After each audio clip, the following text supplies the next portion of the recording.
नमस्कार दोस्तों, मैं रवीश कुमार। ईरान की जीत के बाद इजरायल की तबाही देख नहीं पा रहा है बेंजामिन नेतन्याहू। हर तरफ मालवा, हर तरफ तबाही। ईरान ने इजरायल से ऐसा बदला लिया कि हर कोई हैरान रह गया। बेंजामिन नेतन्याहू अब इजरायल को बचाने में लगे। वीडियो में आगे बढ़ने से पहले हमें कमेंट बॉक्स में जरूर बताएं आप किस देश, किस राज्य से हमारी खबर देख रहे हैं। और हां, अगर आपने अब तक हमारे चैनल को सब्सक्राइब नहीं किया है तो कर लीजिए। चलिए जान लेते हैं ईरान अब क्या करने वाला है। उधर दूसरी तरफ ईरान ने इजराइल को तबाह करने के बाद गाजा को बचाने की मुहिम तेज कर दी है।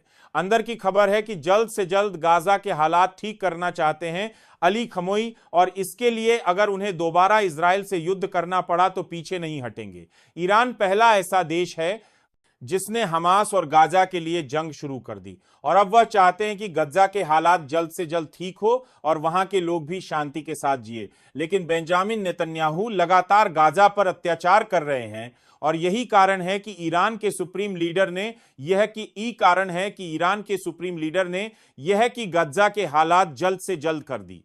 फैसला कर लिया है कि इजराइल सिर्फ जंग की भाषा समझता है, और यह भाषा ईरान को अच्छे से समझ नहीं आती है। ईरान के सुप्रीम लीडर आयतुल्लाह अली, जिन्होंने इजराइल की 12 दिन में ऐसी हालत कर दी जैसे इजराइल 2 साल से गाजा पर हमले कर रहा है। ईरान ने तैयाकुन बाले कर लिया है, किसी भी हाल में इंसानियत को मरने नहीं देंगे। उधर दूसरी तरफ ईरान ने अपने परमाणु कार्यक्रम को फिर से शुरू कर दिया है, और यह बात बर्दाश्त नहीं कर पा रहा है बेंजामिन नेतन्याहू। वह किसी भी तरीके से इस परमाणु कार्यक्रम को रुकवा देना चाहता है। लेकिन डोनाल्ड ट्रंप ने इजराइल को ठेंगा दिखा दिया है और साफ कहा है कि ईरान एक अच्छा देश है और उसे फिर से पटरी पर लौट आना चाहिए।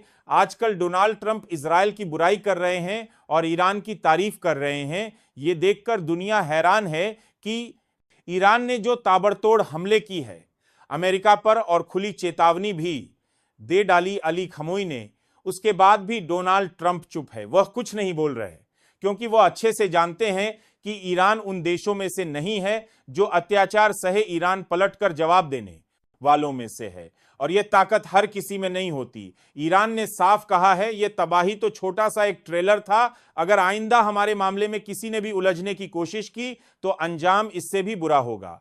ईरान अपने परमाणु को जल्द से जल्द बना लेना चाहता है।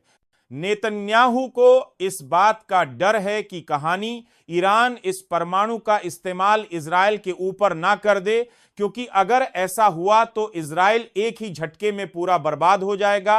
और यह बात अमेरिका भी जानता है कि उसने 3 ताबड़तोड़ हमले की है, लेकिन ईरान के उन तीनों का खाती ठिकानों को कुछ नहीं। अब इजराइल में हर तरफ तबाही ही तबाही है, और यह देखकर बेंजामिन नेतन्याहू परेशान है कि जो भारी नुकसान हुआ है इजराइल को उसकी भरपाई कहां से होगी। उधर दूसरी तरफ डोनाल्ड ट्रंप ने हाथ खींच लिया है और अमेरिका अब मदद नहीं करना चाहता बेंजामिन नेतन्याहू की, क्योंकि अगर अमेरिका ने ऐसा किया तो बेंजामिन नेतन्याहू फिर से वही सब करेगा जो वह 2 सालों से कर रहा है। एक तबाही को रोकने के लिए तमाम मुस्लिम देश एकजुट होने वाले हैं और ईरान की राह पर चलने वाले हैं, क्योंकि वह लोग अच्छे से जानते हैं कि ईरान ने जो किया है वहीं अब हम सबको भी करना होगा। अगर हमें हमास और गाजा को बचाना है तो हमें अमेरिका से भी पंगा लेना होगा। ईरान ने अमेरिका के 3 ठिकाने उड़ा दिए, और यह ईरान का बदला था अमेरिका के उन हमलों के जवाब में जो अमेरिका ने परमाणु के 3 ठिकानों पर किया था।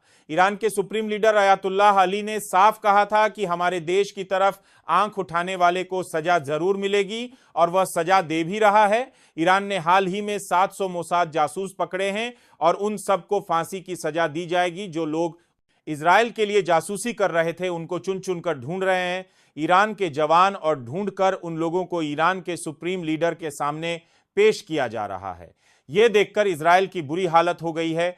बेंजामिन नेतन्याहू ने सोचा भी नहीं था कि ईरान मोसाद के जासूस को ढूंढ ढूंढ कर मारेगा। उधर दूसरी तरफ इस्राइल बार बार यह गुहार लगा रहा है अमेरिका से कि किसी भी तरीके से इस परमाणु कार्यक्रम को बंद कराया जाए, लेकिन अमेरिका ने हाथ खींच लिया है, क्योंकि ईरान ने साफ कहा है वह परमाणु बनकर रहेगा, और इस चीज को कोई भी बदल नहीं सकता, चाहे अमेरिका हो, इजराइल हो, वह हमें रोक नहीं सकते। अयातुल्लाह अली ने साफ कहा है कि ईरान किसी से नहीं डरेगा, वह अपना प्रोजेक्ट कंप्लीट कर रहेगा, और इस प्रोजेक्ट को अगर किसी ने रोकने की कोशिश की तो ईरान उसका जवाब देने को तैयार है। मतलब साफ है, ईरान हर जंग के लिए तैयार है, चाहे वह अमेरिका के साथ हो या फिर इजराइल के साथ। ईरान ने अपना फैसला कर लिया है, जो रास्ते में आएगा उसके रास्ते लगा देंगे। और ईरान की यह ताकत देखकर इजराइल और बेंजामिन नेतन्याहू दोनों के होश उड़ गए हैं। अभियान को अपनी मंजिल तक पहुंचने से कोई नहीं रोक सकता, क्योंकि ईरान ने उन लोगों को भी प्रोजेक्ट से हटा दिया है जो लोग परमाणु की इंफॉर्मेशन लीक कर रहे थे। इसीलिए अब ईरान प्रोजेक्ट पर अकेले काम करेगा, क्योंकि ईरान को पता चल गया है कोई अंदर का है जो यह सारी खबर अमेरिका और इजराइल तक पहुंचा रहा है और उसकी इंफॉर्मेशन लीक कर रहा है। इसीलिए ईरान ने फैसला किया है कि वह अपने परमाणु ठिकानों पर अब किसी को नहीं आने देगा। और इस फैसले के बाद इजराइल में अफरा तफरी मच गई है, क्योंकि आप इजराइल तक वह इंफॉर्मेशन नहीं पहुंच पाएगी जो इंफॉर्मेशन इजराइल अपने जासूसों से निकलवाता है, और फिर वह अमेरिका का साथ पाकर ईरान पर हमले की योजना बनाता है। क्योंकि बेंजामिन नेतन्याहू को इस बात का डर है कि अगर ईरान ने परमाणु बना लिया तो उसका इस्तेमाल वह इजराइल पर कर सकता है, और यह हमारे लिए बिल्कुल अच्छा नहीं होगा। इसीलिए बेंजामिन नेतन्याहू डरे हुए हैं। उधर अमेरिका ने बेंजामिन नेतन्याहू को चेतावनी दी है वो इस लड़ाई से दूर रहे और किसी भी हालत में ईरान से पंगा ना लें, क्योंकि अगर ईरान ने एक बार और हमला कर दिया तो इजराइल खत्म हो जाएगा, फिर इजराइल में कोई नहीं बचेगा। इसीलिए बेंजामिन नेतन्याहू खामोश बैठ गए हैं, क्योंकि अगर कोई भी कदम उठाया तो ईरान का सामना करना होगा और फिर ईरान किसी को नहीं छोड़ेगा, क्योंकि ईरान ने साफ कहा है कि वह अपने परमाणु ठिकानों पर हमले बर्दाश्त नहीं करेगा। यह उसका ड्रीम प्रोजेक्ट है और वह अपने प्रोजेक्ट को कंप्लीट कर रहेगा। फिलहाल हमें कमेंट बॉक्स में जरूर बताएं आप किस देश, किस राज्य से हमारी खबर देख रहे हैं। और हां, अगर आपने अब तक ड्रीम प्रोजेक्ट कर रहेगा हमारे चैनल को सब्सक्राइब नहीं किया है तो कर लीजिए। पास में एक ज्वाइन बटन होगा, उसे दबाकर हमारी मेंबरशिप ले सकते हैं। धन्यवाद।